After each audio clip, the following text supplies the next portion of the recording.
All black, everything, everything black. Culture over everything, y'all. We taking it back, black.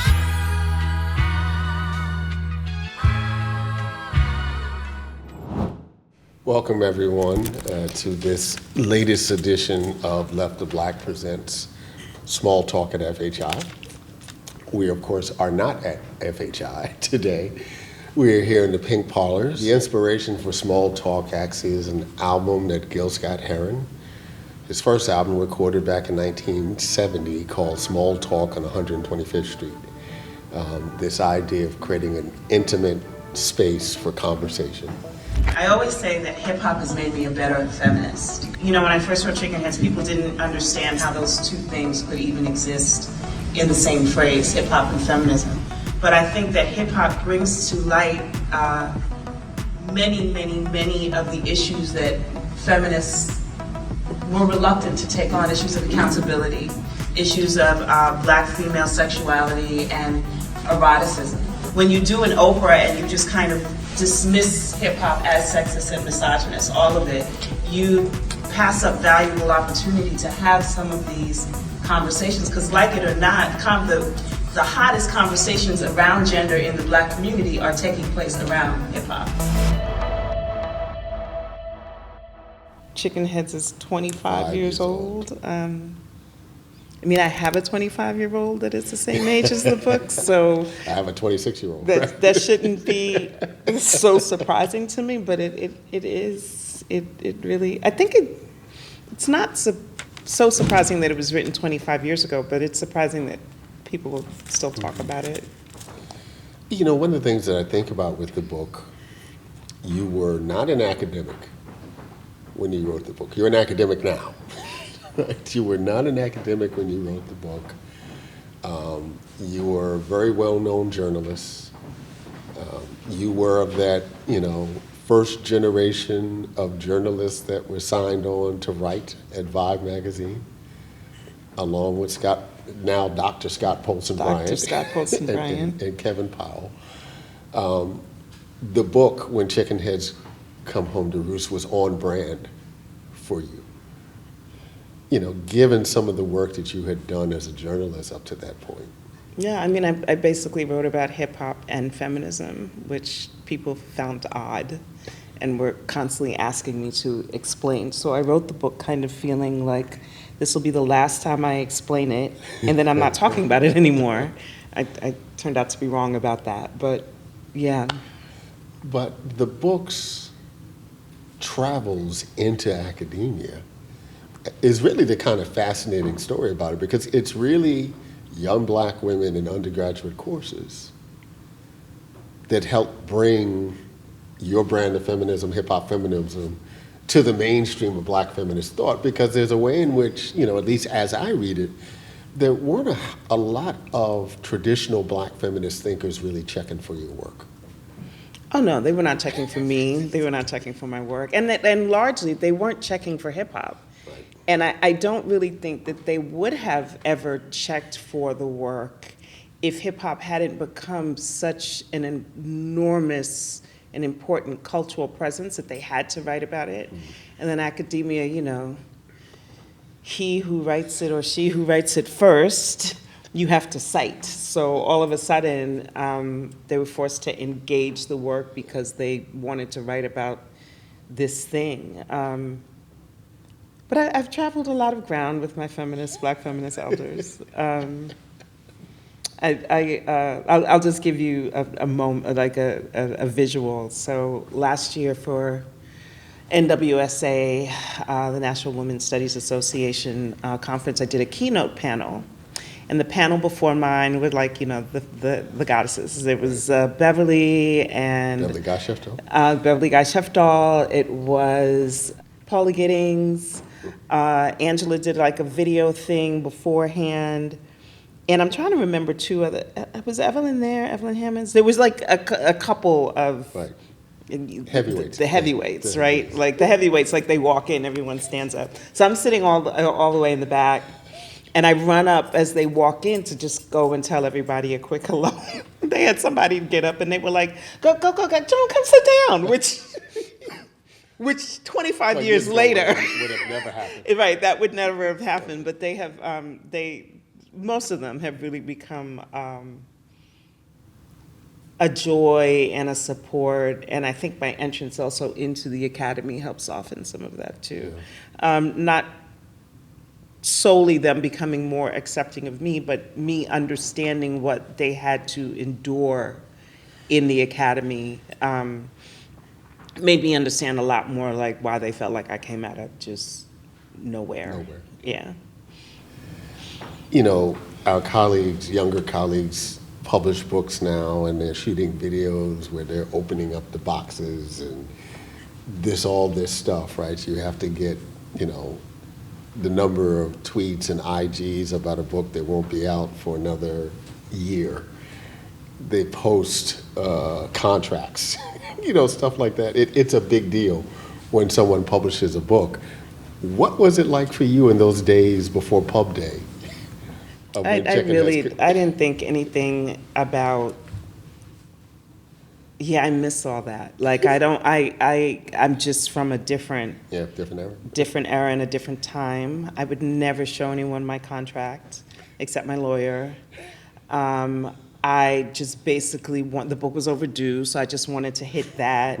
I also had like a child, you know what I mean? Right. Like I couldn't do the first, I couldn't do book tour until the paperback came out because I was nursing. Right. And then at the end stage of a very difficult pregnancy. And also I'm just very private as a writer. Like I don't, you and maybe 4 other people or people that I might send things to while I'm in process. I don't share drafts with my editors. That makes people really crazy.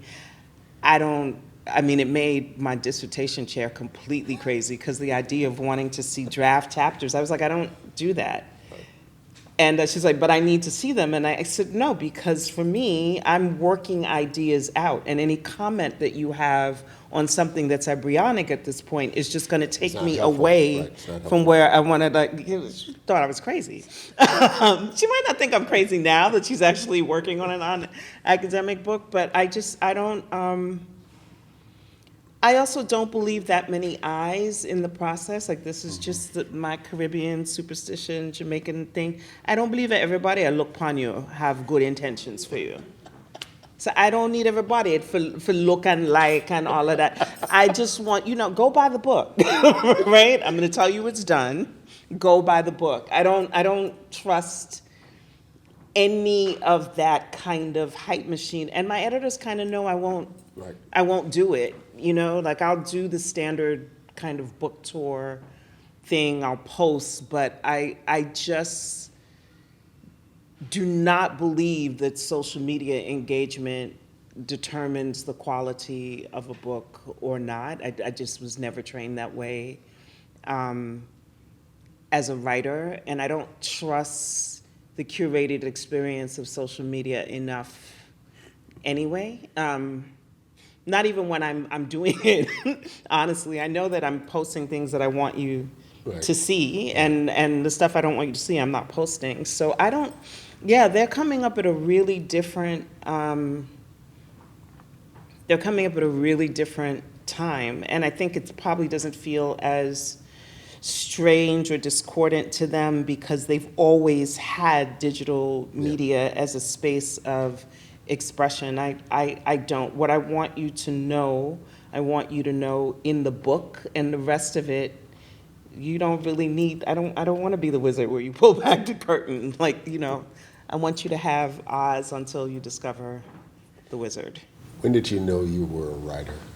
I still don't know that I'm a writer completely, because honestly, I don't like to write the way that most people who are writers like to write. I like having written. I always say writing is a profession that chose me. I had no aspirations of being a writer whatsoever. That was a happy accident and much of the will and intent of our dear departed Greg Tate, who just spoke to an editor at the Village Voice. I wrote it. I didn't know how to, I learned how to write on the job, basically. And then after it took me 2 years of being published before I told people I was a writer. And that was basically because it felt like an accident, like every time it happened for 2 years. But it also took me that long to figure out I had something to say. When I don't have anything to say, I don't write. I Yeah, find the right. process actually really grueling. I'm deeply distrustful of people who are like, I love to write, because honestly, I read their shit and it doesn't really sound that good to me. Because it's not math. Like people who are that are good at math comes easily. Right. The better you are at writing, the harder you usually find it. Yeah. No, I get that. So I don't, there are moments where I was like, I really could have gone to law school and done divorce law, and my life would have looked really different, for sure. I've told you this story before, but I had picked up the Village Voice one day, the summer of 1990. I was walking from the Pelham Parkway train station to Van Ness, where Gloria and I had an apartment. And, Wednesdays was Village Voice Day. Right. And it was free. There's no way to explain what it was like to get this high quality of cultural criticism and investigative journalism, right, in this newspaper that was handed out for free every Wednesday. And even when they charged $1, right, it was a bargain. So I'm thumbing through the pages because I'm looking for, as I would, twice a month, does Greg Tate have something in here? Does Nelson George have something like this? Come across your name. And it's this piece on Ice Cube. And it just, you know how you read something and something just speaks to you in a way? And it's like I'm reading this, it's like, well, first of all, I know her, right?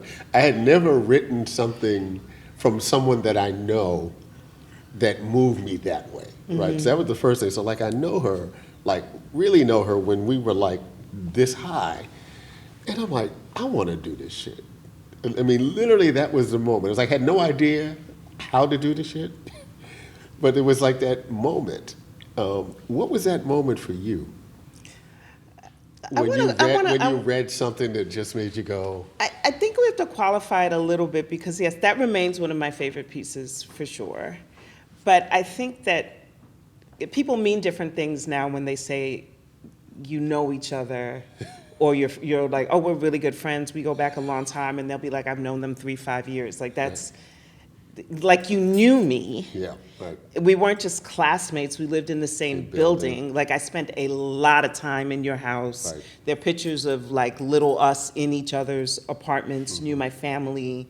And I think more the thing that makes that piece really strong is it's the first time I sort of realized sometimes I need multiple voices because I speak in multiple voices to be able to tell a story.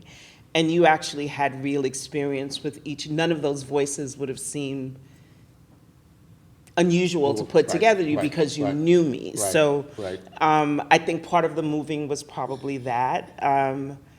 But I struggled with that piece, and this is one of the times where I think Greg really shows up and helps me understand myself as a writer more differently, because I was really struggling to put it in a format in terms of it's not a typical music review, right? The form is completely different. It's written in like snatches. And it's like experiential. Yes. And it's because I realized that sometimes the form has to change in order for you to find your voice and give the best truth. So I couldn't form a cohesive thing about the Ice Cube album. Right. One, because I really didn't want to do the review because it was messing up my time, my vacation time in the vineyard. And so that became very real, that like the experience of really not wanting to write the piece, really resenting Ice Cube, really resenting gangster rap, really resenting like who are these California people trying to do hip hop, really resenting all of it, had to become part of the story, as did Nelson Mandela becoming free, as in like what Harlem was like at that particular time, as what it was like to be in bougie-ass Martha's Vineyard. This is not the Obama's Martha's Vineyard. This is like 1990 Martha's Vineyard, which is, just short of like young shy of like preppy black Republican Martha's Vineyard. And trying to process all of that there was no other way for it to come out except in these snatches. And I think in that moment, I had said to Tate, I'm thinking about too many things. And I just told him about all the things. He was like, that's the piece, just write that. Right. So I think really what it made me do was start to trust that I instinctively know that in order to tell the stories, sometimes I have to break, quote unquote, the rules. But the advantage of not knowing the rules is that you don't always know when you're breaking them. You don't know that you don't know breaking them. Right, so, it's not as scary as you might think. We had a visit in my class last night from Nelson George, well-known writer, journalist, filmmaker. Mm-hmm. And I asked him to talk about what it was like as a writer coming up in New York in that period of time when you come up. And on the one hand, he talked about because of Michael and Prince and Whitney and Eddie Murphy and Bill Cosby, right? There was a whole lot of shit that seemed possible in mainstream culture that hadn't been possible before, right? But then you had all these young upstarts, right? And part of what you just said, right? They don't know that there's no rules, right? Right. Spike doesn't know that you shouldn't fund a film the way that he funded She's Gotta Have It, right? He just needed to make a film and did it the way that he did. How did it feel like coming into that scene at the time? It seems like everybody knew each other. Everyone had at least not 6 degrees of separation, it's like 2 degrees of separation.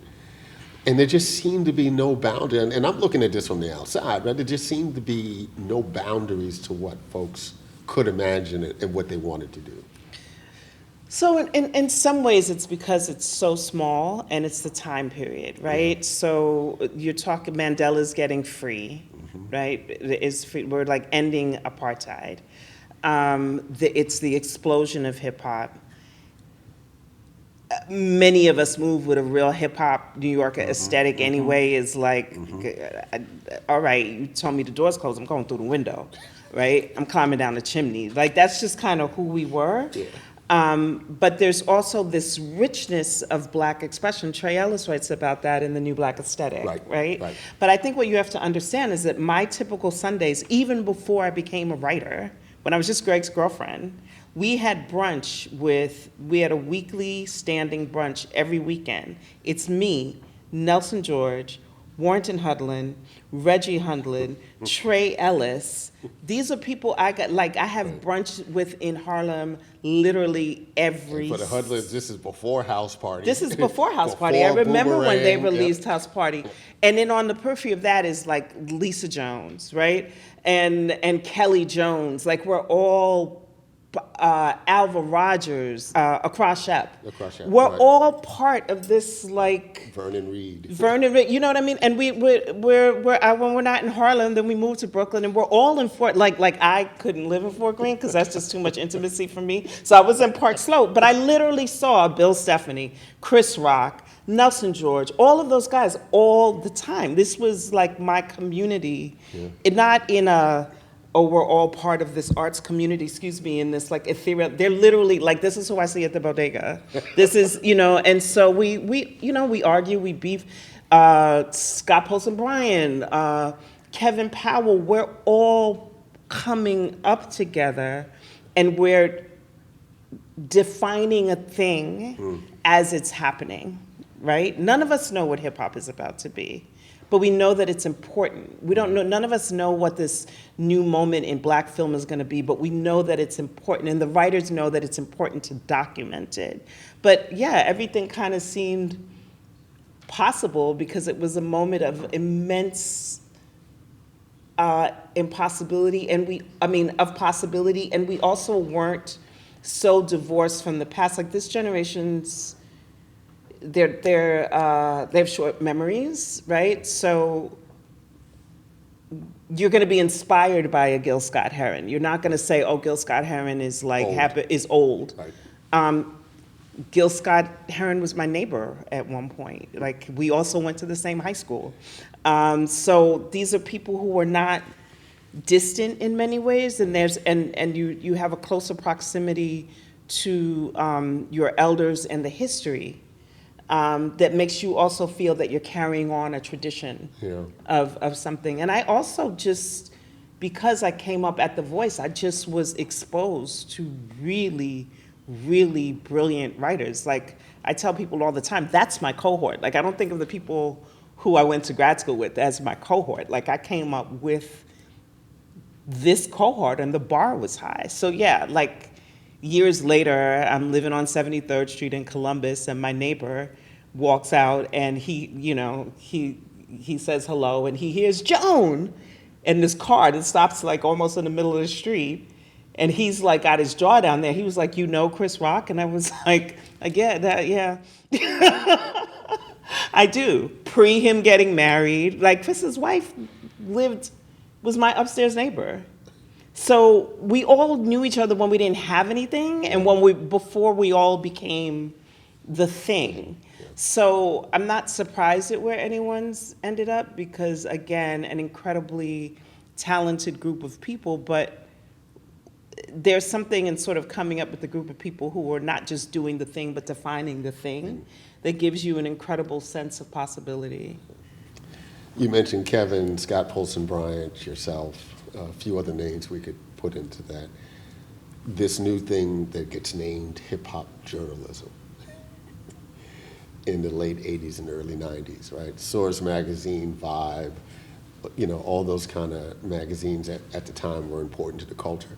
What is hip-hop journalism, if you had to define it? Well, that's what we asked. Like, I remember this really clearly. It's Scott, Kevin, and I are on, I think we were on our way to like Wetlands or Sticky Mike's or something to hear some rapper. And this kid comes up to us and he's like, "Oh, you're so-and-so, you're so-and-so. I want to do what you want to do. Like, I want to be a hip-hop," and we were like, "Oh, be a writer." Like, "No, I want to be a hip-hop journalist. How do I do that?" Kevin's like, "Go read Baldwin." Like, it just didn't even seem like that's not a thing, you know what I mean? I remember when I told, one of my first teaching job at a university, I think was like 91, at the New School, and I was teaching, intro to hip-hop journalism. When I told Nelson what I was doing, he was like, "You just scammed them people into giving you a job. That's not a thing." So it took us, we weren't like we were the hip hop journalists. The title existed before we actually understood what it was that we were creating. Right. So I think that's always, that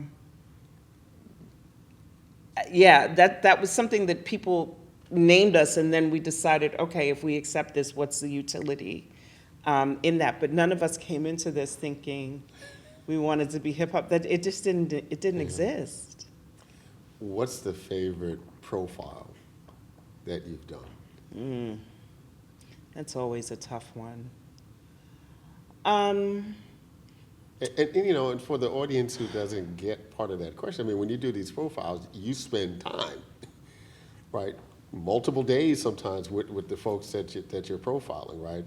It's a different time, right? So like, now, I would never consent to do a story with a publicist sitting there. Like, that's just like, I just wouldn't do it, right? But now, publicists, like, they don't have the same kind of power or position because you have people who are just tweeting out.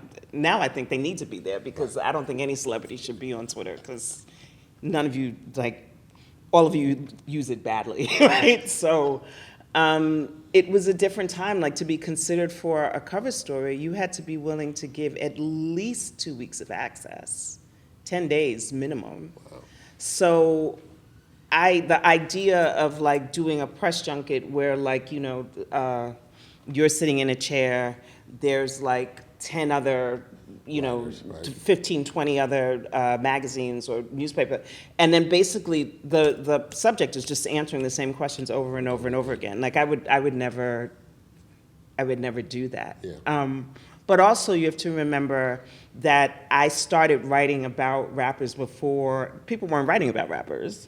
You know what I mean? Like, they weren't getting cover stories from like other people. And this is not just true of hip hop. Like, I've seen this happen at Essence. Like, they shall name nameless, but people who we used to do stories, and Essence and Ebony were the only covers that they could get. Right. When they were Right. now able to sort of do Vanity Fair much later, but like Glamour and Harper's Bazaar, or Vogue didn't start putting black people on the cover until yesterday. But like those kinds of venues, we couldn't get them for our covers because they would say that they had an exclusivity clause. Right. And Susan did a lot of work and like very tactfully kind of like reminding people where they came from when you had nobody. Right. And some people remembered and some people frankly did not. But we wielded the kind of power we did because there was nothing comparable to Vibe.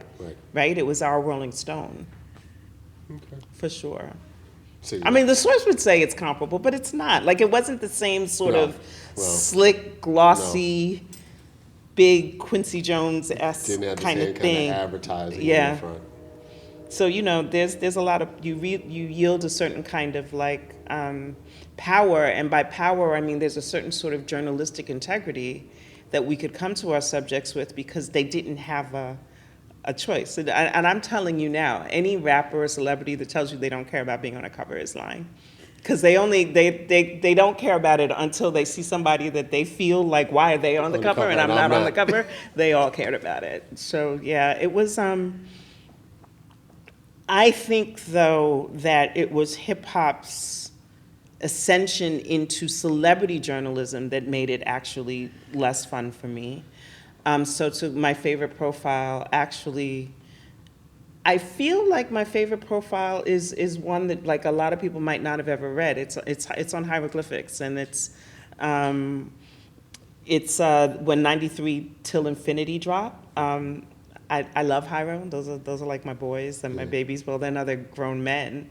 But I had never been to Northern California. Okay. And the piece is very much about them not just showing me the Bay. Like, I don't know if y'all know people from the Bay, but the Bay rides like, there's a Brooklyn identity, there's a Bronx identity, there's a Bay identity. Okay. And they really loved showing me where they were from. And it was so different than not just like East Coast hip hop that I came from that was really gritty. Right. And it wasn't even like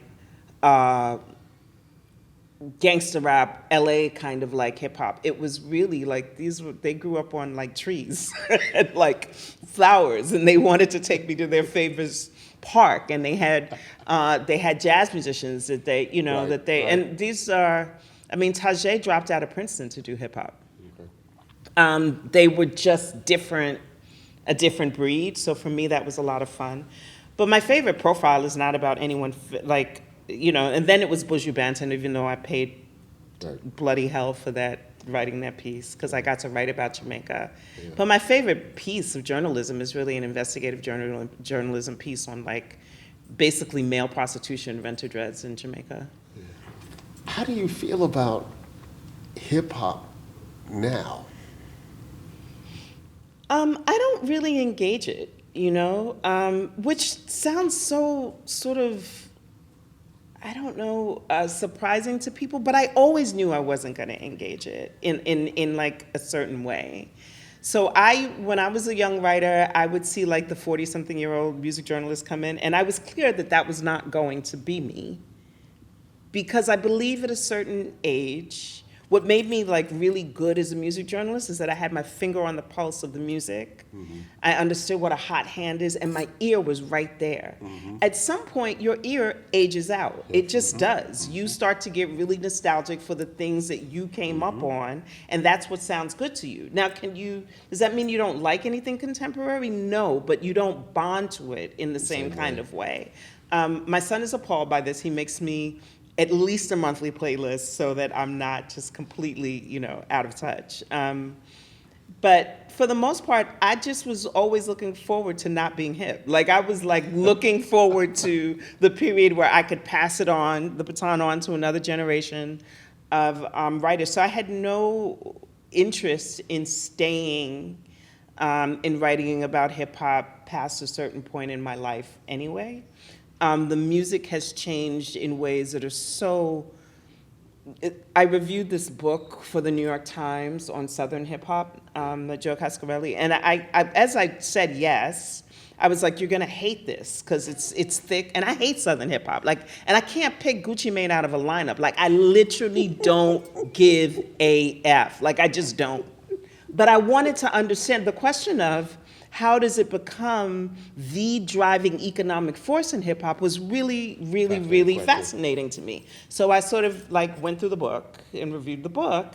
And it was really gratifying because I understood why I don't care about contemporary hip hop. No, but seriously, you know how we had this whole thing about urban griots walking around with their rhyme books and, you know, like these poets, and like contemporary hip hop is not created that way, particularly in the South, right? So it's sort of who has this sort of street credibility, right? Because they have a street audience.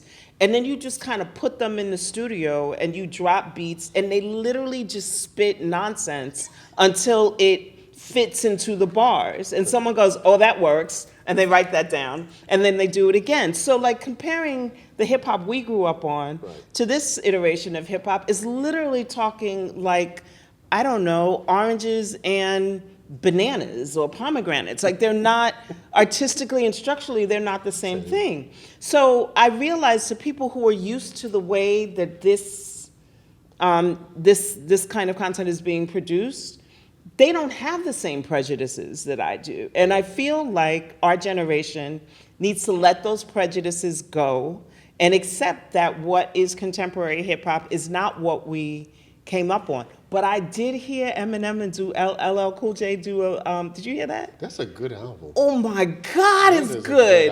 So my son sent it to me just to sort of like lift my spirits and my day. But, you know, what we did still worked. Yeah. You know what I mean? Because I'm not really even a James guy. You know, well, ladies love Cool James. So, you know, it would never even dawn on me, oh, LL got a new album, let me listen to it. But everyone had been talking about how great, like it was the best album he did in 30 years. And, you know, part of it is Tip's production. Right. Right, so no, yeah. All right. Yeah. But, you know, it also, I'm not into I'm not into it, and so I'm just kind of not judging it, right? Like I will say I don't like it, but I won't say it doesn't have any value. It's just not for me, right? Contemporary hip hop. At the same time, I'm gonna stand on what I stand on, 10 toes down. Our generation can drop an album at any point, and the hand is still gonna be hot because we are the fundamentals. You know what I mean? Like we are the originating matter in many ways. So no one should be surprised that Eminem and LL together have a hot album, right? Like, it's what we do. It's who we are. And that's great, but I'm not listening. I simply don't, like I love Cardi as a figure, but no one got a record, like Cardi learned how to be a rapper when she had a deal. Right. The first album, okay, but she got better and better and better and better. You couldn't get the deal unless you were starting on where she kind of got to like the third album. You know what I mean? Right. That's where people were starting from because you couldn't get the deal. No one was waiting For for you to develop that way, particularly if you were a woman. Cardi, Megan, Nicki, what do you say to young women who view them as their feminist icons? You know, the last course I taught was a hip hop feminism course right at the beginning of COVID. Like then, you know, New York had a terrible COVID. So my job at that point was just to get everybody through whole and okay. Yeah. But at the end of it, and I had time to reflect, I was like, I'll never teach another hip hop feminism course again. Because so much of what I had to just, first of all, they weren't reading the actual feminist text, right? Mm-hmm. They love Chickenheads, which wasn't, I deliberately didn't assign till like much later. And then they had to listen to music, right? And apply some sort of feminist theory to it. And literally it was like, this person is a feminist because they're sexually empowered. So what I got is that you desperately need people in your lives who express a sort of like sexual freedom and liberty. But I was like, that's not freeing anybody. You know what I mean? That's not like bringing down page. And so it was really reductive and frustrating in a way that I sort of was like, yeah, I'm not teaching this again. Like, Chickenheads was really, that's my contribution. I don't really call myself a hip hop feminist. I call myself a feminist. I think at one point, hip hop was really necessary for me to feel comfortable calling myself a feminist. Like, I think that younger feminists, particularly, not so much now because they've come up with the term, but you always had to describe I'm a feminist, but, right? I'm a feminist, but I don't, blah, blah, blah. I don't feel the but anymore. I'm just a feminist. Yeah.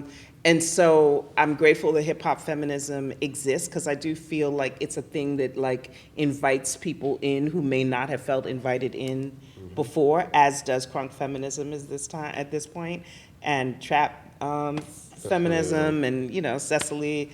I think that it was really important to try to stake a space in a feminist movement that didn't really always acknowledge the generational differences were important, and that this music that was shaping us, that we were just participating in and shaping back, like it's a very reciprocal relationship, needed to be accounted for within the theory. And so I think Chickenheads has its place. Yeah. But yeah, that was very alarming to me, that was their notion of hip-hop feminism. However, if I was teaching a class on pleasure politics, I would have been able to break that down in a different kind of way. But I found it really difficult to undo via the lens of like hip-hop feminism. So talk a little bit about this project that you've been doing multi-years now around this idea of pleasure politics and the work you do with the ninjas. So I went to grad school kind of to stop talking about hip hop, right? I mean, honestly, I wanted to just not, I felt like no one was gonna let me talk about other things until I did a big body of work on something else, and then I wanted that work institutionally supported. There were many times where I thought that was a big mistake. But it's interesting.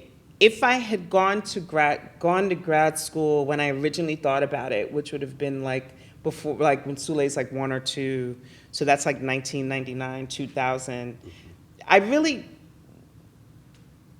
I hadn't written Chickenheads. Chickenheads would never have gotten written if I had gone to grad school, because they would have beaten that voice out of me, right?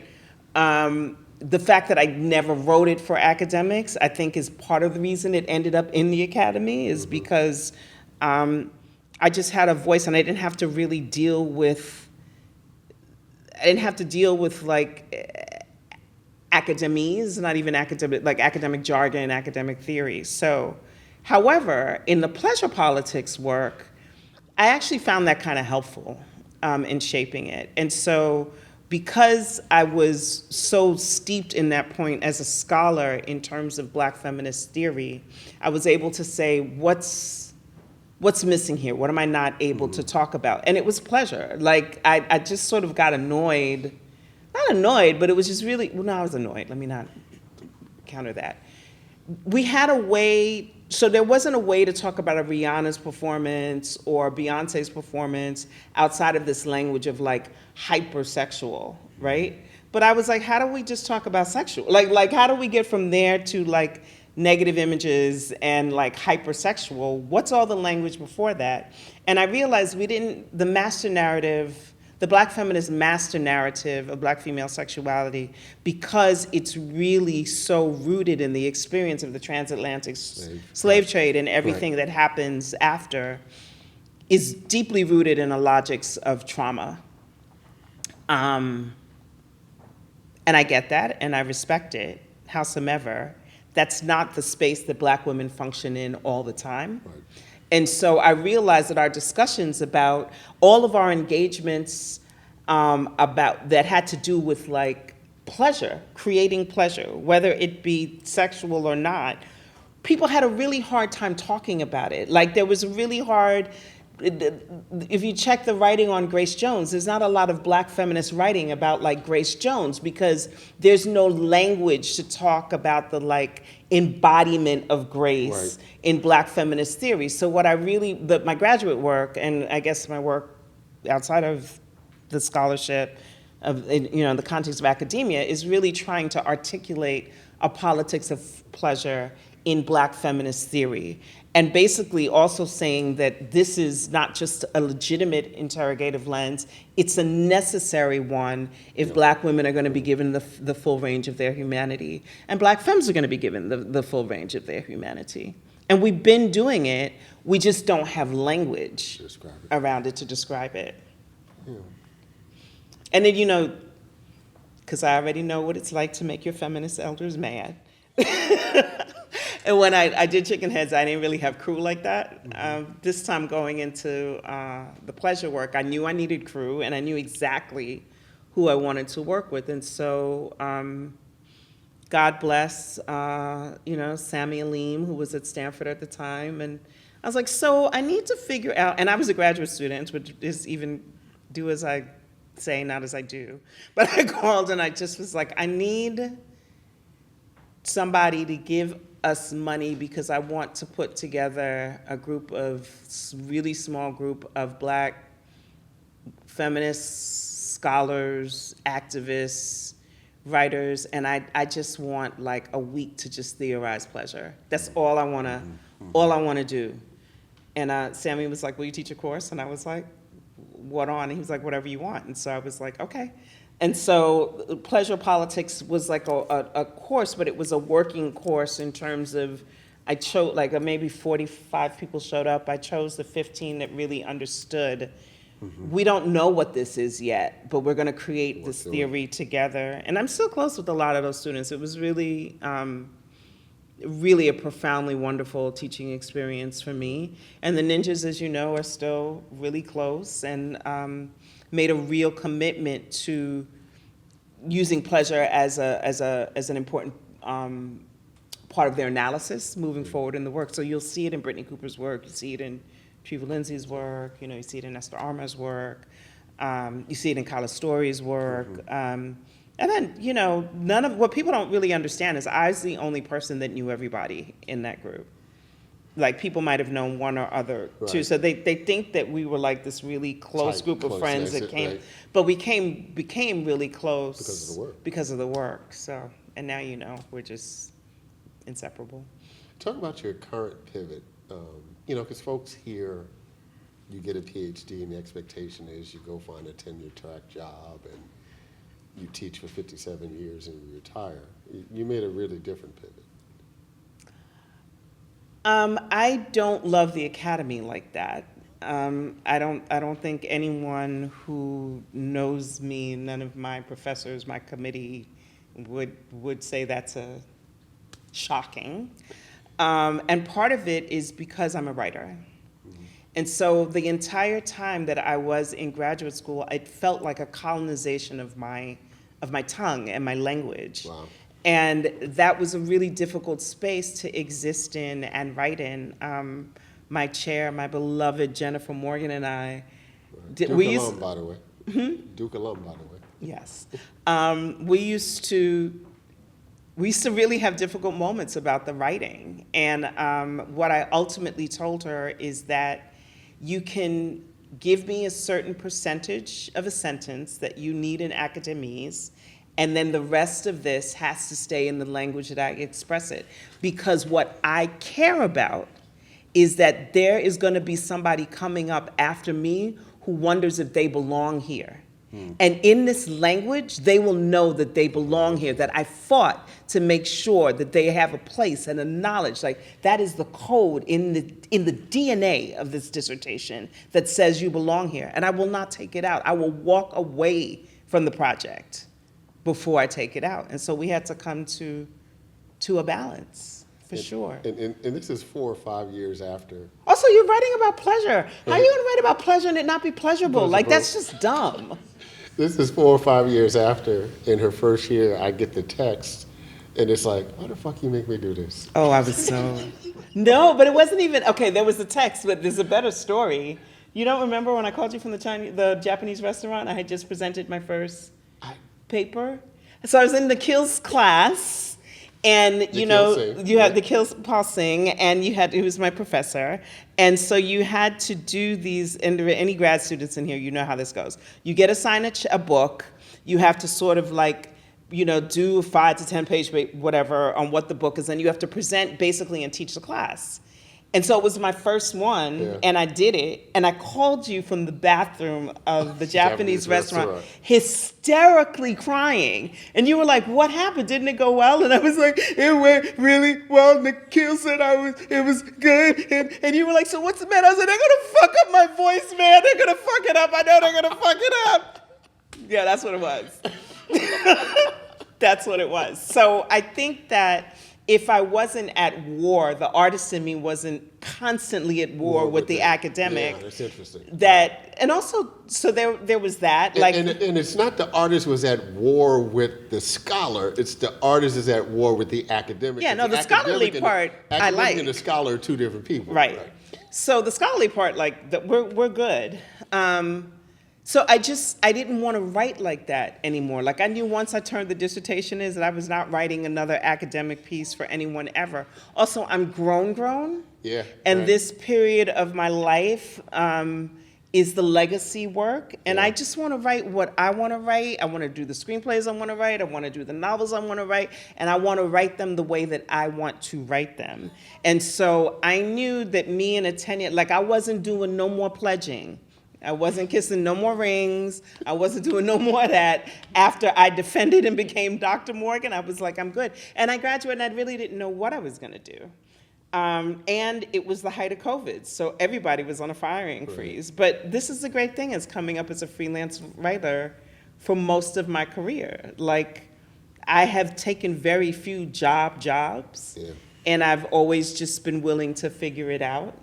And then the brilliant and incredible Dr. Deborah Willis calls me in June and said, listen, I really need a thought partner for the Center for Black Visual Culture.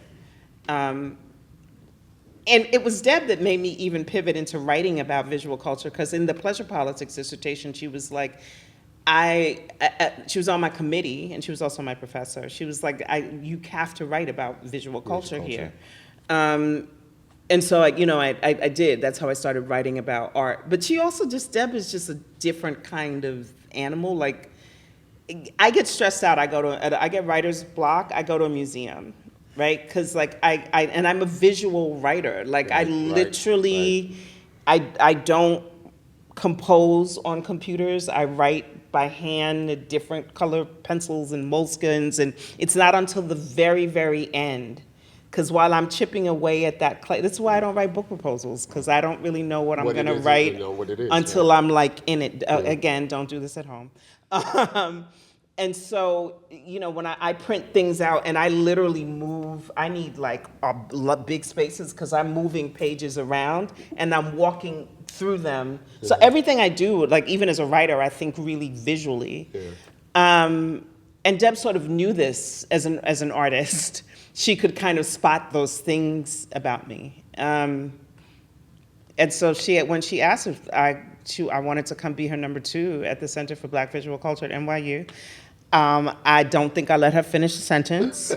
I said yes, and then I moved my office because I was a visiting professor at NYU while I was defending. And I swear to God, Jennifer gave me that job just so she could keep her eye on me. Because she was like, if I let her too far out of eyesight, she might just really be like, I'm good. I don't really need to do this. So I just moved my office from the 3rd floor. They said, where do you need us to pick your stuff from? And I was like, from the 3rd floor. You just move it up. From the 4th floor and just move it down to the 3rd floor. So, and the Village Voice is also on that block. So I have been full circle. Cooper Square for a very, very, very long time. But I'm not really capable of doing things I don't want to do long term. Yeah. Talk about the Black Rest Project, which is a project that comes out of the Center Oh, for Black okay. Rest. So the Black Rest Project, I think this is its 3rd year. Deb and I both came out of COVID really exhausted. We were doing 1 to 2 programs a week for the entire semester, every week, which is an insane amount of programming. And we were working virtually. Like, I actually did my job virtually before I knew what it was like to do it in person. Right. And we sort of came, and we managed to curate an exhibition, and I was the work that I do for the board with young, like, we were just exhausted. Yeah. And our first theme was Black joy and resistance. The second one was exploring home. The third one, I was like, we need to explore rest, because I'm tired. And you know Deb, she don't know how to rest, right? And she needs to. Right. But I was like, I want to make a 3 to 5 year commitment to exploring visual narratives of rest, particularly for us, visual narratives of rest. So we brought in the Nat Bishop. Tricia Hersey was our artist in residence.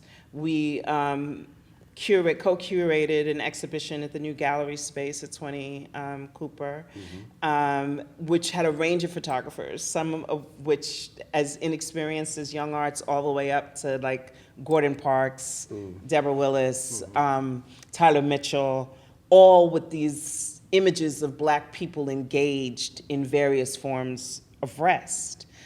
Which was really interesting. And then we've done programming around that for, I would say, the last 3 years about rest. But I also wanted to work collaboratively. So we have an advisory council and collaborating partners from the Ohio State Maroon Arts Group in Columbus, Ohio, 2 arts organizations in Miami, Young Arts, Brotherhood Sister Soul, Michelle Lanier's group in the Harriet Wilson Project in North Carolina. And I wanted these different collaborating partners to really, so the first thing I did was take a bunch of people to Venice, to Italy, because I think that you need new models for labor. Right. And it was, I think I had everyone there for like 10 days. And we cooked together and we ate together. And my thing was that we went to the beach. No one could go, no workday could start before 10, and it had to end by 1, because this is what I know. If you put really smart, passionate people together, they're gonna keep working. They're gonna have lunch, they're gonna have dinner, they're gonna talk, and it's gonna be so much fun that people don't even know that they're working. And it works. So part of this is about just coming up with new models of labor.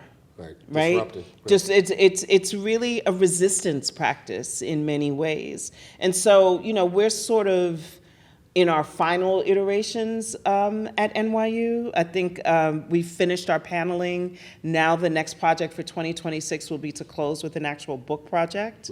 Yeah. We are in the middle of setting up the Black Rest podcast, which will be, I think we'll start airing in the spring. And we have our final Black Rest panel is in Paris in November. And it's been a really beautiful project in the sense too, because now other people are starting to do their iterations of Black Rest. So we have Black Rest in Miami projects. We have Black Rest in Ohio. We're seeing Black Rest in California, as different people sort of shepherd the concept in the ways that makes the most sense at their various institutions. 25 years later, how do you feel about Chickenheads? She's my first kid. I love her. I love her for different reasons than other people probably love her. Like, I see her imperfections and appreciate them in ways that other people probably don't. But I don't feel any need to correct them. I don't feel any need to go back and revise them. Like, people will say, do you still feel the same way about such and such? A lot of stuff I still feel exactly the same way about.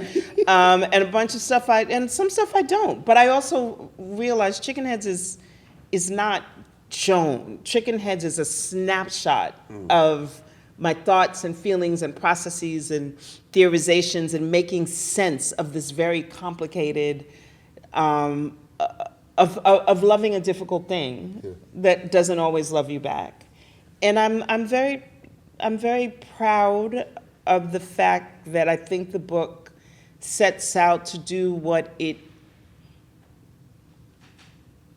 wanted to do, which was not create hip-hop feminism, but create language for another generation to do iterations of the work and they want to. So now I really am just like, yeah, I don't really need to be on everybody's documentary. I don't need to do every CNN interview. You know what I mean? There are generations now after me who are legitimately qualified to do that work because the book creates a sense of possibility. You're welcome. We're going to open it up to the audience for any questions you might have. With your experience as a journalist and your experience within academia,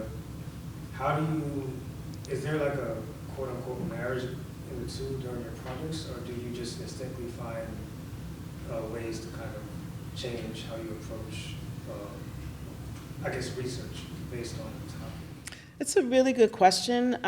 Journalism has changed in a way that I'm also not particularly interested in that, although I've written a couple of journalistic pieces that I've wanted, that were just really interesting to me and tend to be rooted in the kind of work that I do as opposed to as a young journalist where you're just kind of, okay, I don't really care about that so much, but the light bill needs to be paid. Right. But people, I think that, I'll give you two examples. When I first came into academia, I think it was my first year, I was on a panel with someone who shall name nameless at Cornell, and this person has known my work and known me a long time, and we were on a panel together, and she said to me, cutting me off, she said, well, you feel that way because you're an academic. And I was like, hold on. I came into this with a set of skills that are undeniable. Academics are teaching my book. They did not make Joan Morgan. Joan Morgan has made an intervention into the academy. I have not been here 6 months, and you are ready to, you want to negate that everything that I learned that brought me to this point is now the efforts of the academy.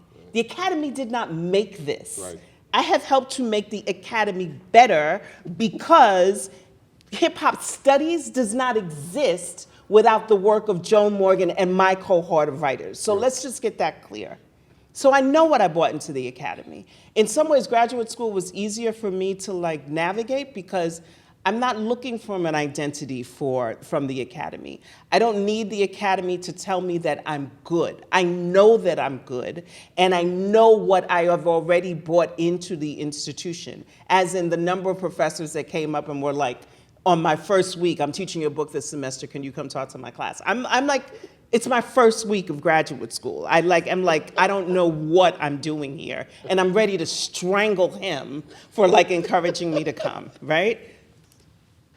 Fast forward, I am a much better writer, and if I went in with a sword, I came out with a well-sharpened machete by the time I came out of grad school, because what I know how to do is build an argument.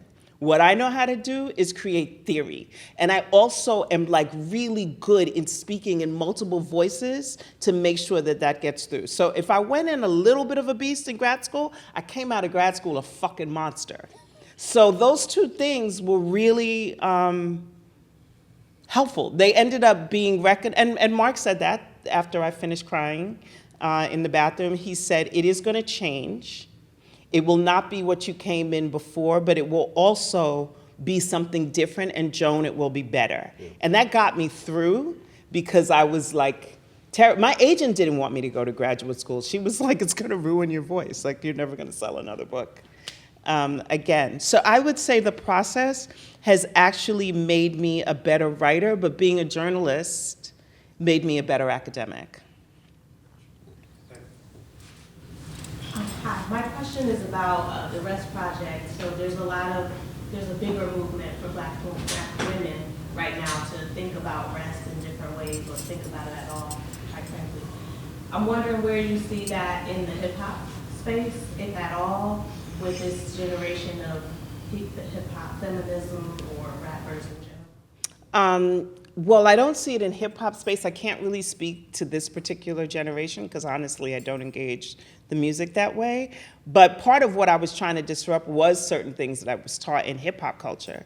You know, you sleep when you're dead, you grind culture, you're a soldier. You know, it's a very sort of capitalist work ethic that says you grind harder than anybody else, you work better than anybody else, and you're the ones who are victorious. So I see part of the work of, and so much of the Black Rest Project exists because Trisha Hersey gave us the roadmap for it, is that it's a resistance practice. Like, you have to disrupt your feelings about capitalism in order to be able to actually rest and not feel guilty about it. Mm-hmm. And hip hop is so deeply staked in capitalism. Like what Russell used to say, its whole goal is to sell out, right? We're not sellouts, the goal is to sell out. So I think that I had to unlearn a lot of like really relentless things about like how I define myself as like a writer and a worker. And also I'm Caribbean and I'm Jamaican and we're known for having 7 jobs. So there are a lot of things like personally I had to just kind of disrupt to even be able to like put these things together. And I think that Black women, part of Dr. Lindsay's work, particularly as an advisory council member, is looking at like Black rest as a Black feminist praxis and what that looks like. Because I think Black women in particular have a lot of guilt around resting, for sure. I'm from Rwanda, Central East Africa, and coming from oral tradition where the people who keep the identity of the kingdom through oral story, the history. And some do choose to align with the warlords and then get rewarded and then shaped the vision of the warlords. Others choose not to and then they pay a price. And fast forward in modern time when it comes to America, since we're talking about the hip hop, how one survive, keep the integrity in those areas when, in my observation, quote unquote, the elders also seems to think that's okay to let this be the only forms of narrating the experience of African American America by letting the one particular area of artistry which only reserved for war being the only major thing to promote. No, I think it goes back to hip hop's relationship with capitalism, which it's in some ways it's always had. It's just that it wasn't always a $1 billion+ industry, right? So at the point where artists themselves really want to become wealthy and look at this as like a path out, it becomes really difficult because the buy-in to the corporations is just, it's a oppressively natural fit. And then the other voices, I think, that may not want to do that just don't have the same magnitude of distribution. But I also think that we stopped looking at hip hop as the possibility of a revolutionary artistic practice at a long time ago. The controversial statement for some that I always make is that I've always been willing to let hip hop go. Like, you know, it's had a good run. It has had a really good run, and part of the reason that I have never ever had any feeling about letting it go is because I believe wholeheartedly and relentlessly and fiercely in the creative genius of Black people, and particularly Black youth, that we will create something else. Like, let it go. Let it go. Like you're not gonna, like, that horse has left the gate, you're not gonna get it back. Create something else. You mean to tell me that we are really believe that we can't create something as powerful as hip hop again? I just don't believe that. So I'm not invested in like the how do we save it narratives. I'm like, because you cannot be saved. You don't want to be free. But I do believe that we will just come up with something else, and something that is uniquely ours, right? Do you have like a notorious moment that like you in your head, you were like, wow, like this really defined my kind of me refusing academia? If you could go back, would you have kind of like done it a bit differently, or like kind of changed anything in that specific moment? Do you have one notorious moment where it was like, okay, I'm on this path now, like I can't go back? Yes, there are two moments. So one is that Jennifer made me hand in a draft, which I told you that I don't do. So I'm expecting that there are going to be all of these comments back on this draft that I didn't want to do. And her only comment back is, you know, Joan, you really have to learn the proper use of the Oxford comma. I know that journalism is a different style, but that drives me really crazy. And I go, what is an Oxford comma? Right. First of all, she explains. And I go, Jennifer, that's what copywriters are for. I am a journalist. I have thoughts. We have copywriters. There are people who pay attention to like punctuation. And I respect them, but they also know that they don't do what I do, which is like have like groundbreaking thoughts. So why are we having conversations about Oxford commas? I had to leave. Like, I left all of my stuff in my office, and I was just walking around Greenwich Village in like a day. I don't go to church, y'all. I found myself in Grace Cathedral and drank some holy water, because I was like, South Bronx Joan is right here, and I can't walk back into NYU's building with South Bronx Joan right here, because she hot. Some holy water, some Grace Cathedral Church. Thank God it was just one of those days where the church was open and you could just like sit. Right. I couldn't even like put something in the tithing thing because I had left everything, my money, like everything. And then I just walked around and I said, okay. You're not gonna care about Oxford commas, and Jennifer is gonna have to move past that because she's never gonna get you to care about Oxford commas. There was a second moment is that I just didn't want to do it anymore, and I was talking to my son. And he said, well, Mom, you know, you don't have to do it. Like, you never actually needed a Ph.D. But I think that what you want to finish it because there's a young Joan Morgan who's coming up behind you who's going to need to see that she has a path forward and a way. How old was Sule when he said that? Maybe 17 or 19. Wow. And I went, okay. Plus, I lose all of my credibility with my kid when I tell you, don't quit, right? If I'm like, because he'd be like, you walked away from a whole PhD after like a few years. So it was really that. It was a particular kind of family encouragement, and also just realizing like, part of academia is a bit of hazing, and I don't think that I would have been able to get through any grad school except NYU. I only applied to one in my particular department, which is full of rock stars who have less, because they're rock stars, have less of an investment in hazing than in other places. But even there, it's just the Oxford comma is part of like, you know, what your chairs do. It's like that thing. It's like I can't find anything else right. to fault you on. Right. So. And you know, as a journalist, if you hand in 30 pages or as a writer, you hand in 30 pages, you're expecting a ton of red pen and comments and engagement. And I got none of that about this thing that you pressed me about sending in. So I was like annoyed. But Jennifer used to, I love my chair. We have the same, not only do we have the same last name, we have the same exact initials, JLM.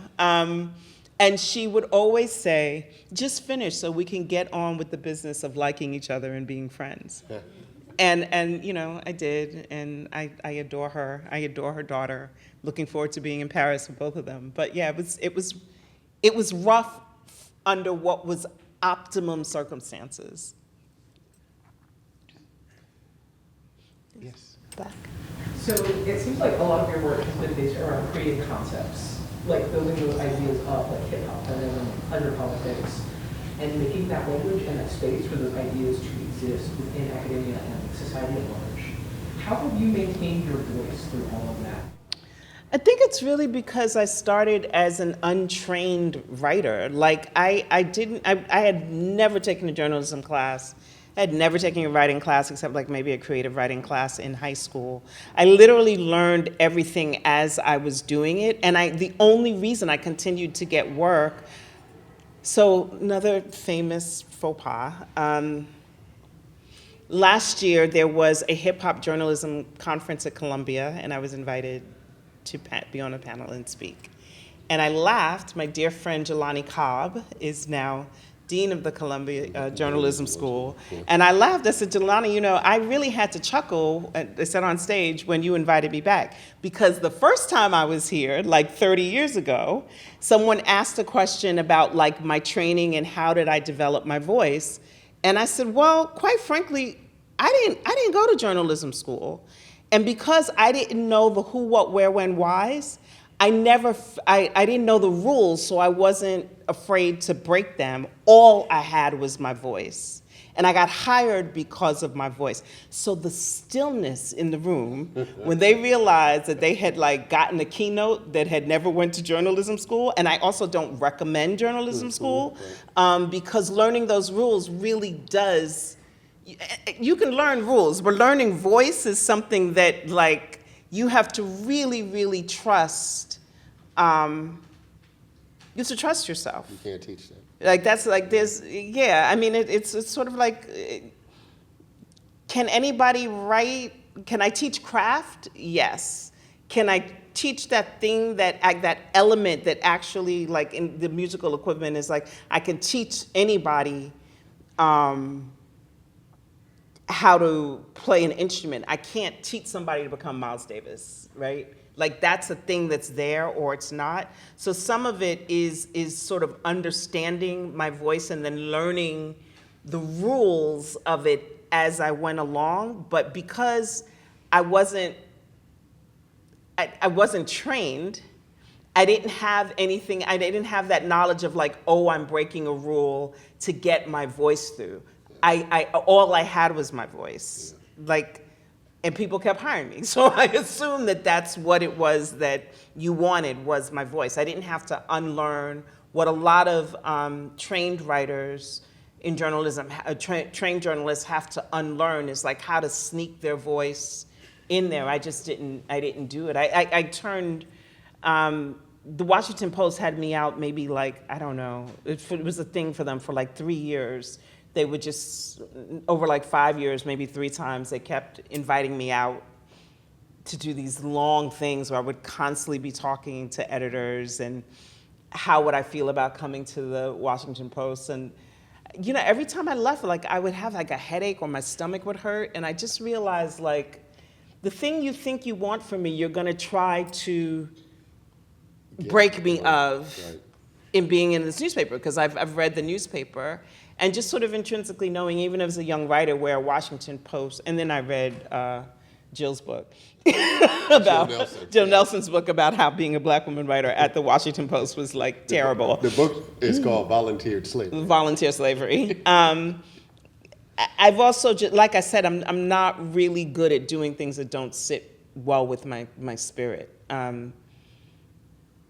which is kind of what made grad school difficult, except that I knew that there was something on the other side of it that would probably make it worth it if I could get through the other side of it. So it's real. My experience has been more fighting for my voice in places that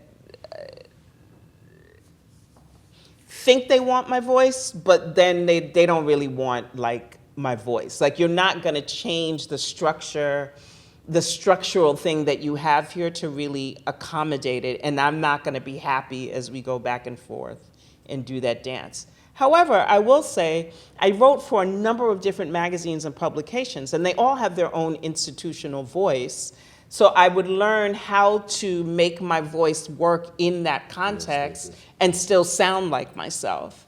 But yeah, I think the most valuable thing for me as a young writer is I really did not know the rules. I didn't know that you weren't supposed to be doing 90% of what I was doing, but if it works. And the other thing you have to kind of remember if you're trying to stake out a voice for yourself, don't ask people permission for things. Like, do it. Because a lot of times when people want a thing and they don't know what it is until it shows up. So when you asking them if they can do that, if they've never seen it done before, they're going to tell you no. They'll say no. Just do it. And then they're like, oh shit, that's fire. You know what I mean? But they didn't know that that's the thing that they really wanted. No one in academia knew that Chickenheads was something that they needed. Like, absolutely not. And I deliberately wrote that book to not be academic. I mean, like Sister Soldier in the Coldest Winter. Absolutely. Absolutely. Yeah. I write things too, and I face that problem because when I do that coming from my own traditions that have a way to narrate, and then I'm facing a European language, which is in English, that I'm trying to communicate in. And sometimes the words that I'm coming through me have a rhythm in the way they have to be on the paper. And if the European people who came together and agreed with the rules of English, and sometimes my ways of narrating doesn't fit their rules of how a story should be, and there is to create a conflict. Yeah. And there are little tricks and devices that I've learned to use over the years. So when I'm speaking in patois, like I'll put that in italics so that you know that I'm deliberately making a shift. It's not an accident that I'm speaking this way, that I'm playing with syntax and language construction in a particular way that's true to that particular tongue. And then when I'm shifting back into like standard English, I'll change it, or I'll break the way the words seem on the page. I've seen Juno Diaz do it with footnotes. There are different ways that you can kind of do that. And I've even seen it now in film or in movies. I don't know if you guys know this, but have you noticed this? Like when it's an English film, but there are people who speak a different language. And they subtitle. Yeah, they subtitle. Like they no longer will only do it in English because it's not true to how the character would express themselves. Right. So we're getting a little better. It's been slow. It's been really slow. For sure. So you mentioned voice multiple times, not just your voice, but then also working on multiple voices, which kind of reminds me of like kind of being interdisciplinary, not in your theorizing, but interdisciplinary in the way that you write in order to kind of make it all make sense. I was originally going to ask you if you think humanities curriculum should have any type of like writing within the curriculum itself, but I feel like you're gonna be like, nah, it's cool. So No, I'm not gonna say that. My first question, but then the second question is, because now to me, just listening to you talk, the voice is not, like you said, about structural language. Have you ever kind of dove into or spoke about the idea of multiple voices within text to kind of articulate a study? Yeah, a lot. I think that so when I taught here at Duke, one of the things that my students talked about a lot was they would get pages, like the comments that I would write on their papers were sometimes as long as the papers, or added like 3 or 4, because no one was teaching them how to write. Yeah. No one was teaching them like the persuasive voice, what happens, what's an echo, and I was like, this is such a disservice to the ideas that you're trying to express. And you can go all the way through a Ph.D. program and not be able to write. Like I would be the person in class who would say, did anyone else notice that this sentence is 17 lines long? Where I come from, that's a run-on. I said, well, sometimes you need that because you're expressing really complicated theory. And I was like, look, if it's still this complicated to you, you need to go back and write it again. Because if you can't explain this to your grandmother and have it make sense, Right. it's not good writing. Right. That's what being a journalist and having to write to eat teaches you. This is what I mean about each one sharpened each one. So I think it's a real disservice that we don't spend more time in each phase of the academic process from Producing better writing. producing better writers. Better writers are stronger thinkers, Yeah. for sure. And I love that you use interdisciplinary because I am in American studies, and this is what we do. Thank you, Joan. You're welcome. Always wonderful to be in conversation with you, like when we're not randomly calling each other on the phone Same. and texting. Yes. Thank you all for coming out, and please do partake in the food. Blacks, they be hyping, I'm the light that lit your match. A black watch for all the times I watch MTV raps. Black lights and booze burn when I record for Watts. And every black like Troy Davis who never had a fair shot. All black, everything black, culture over everything.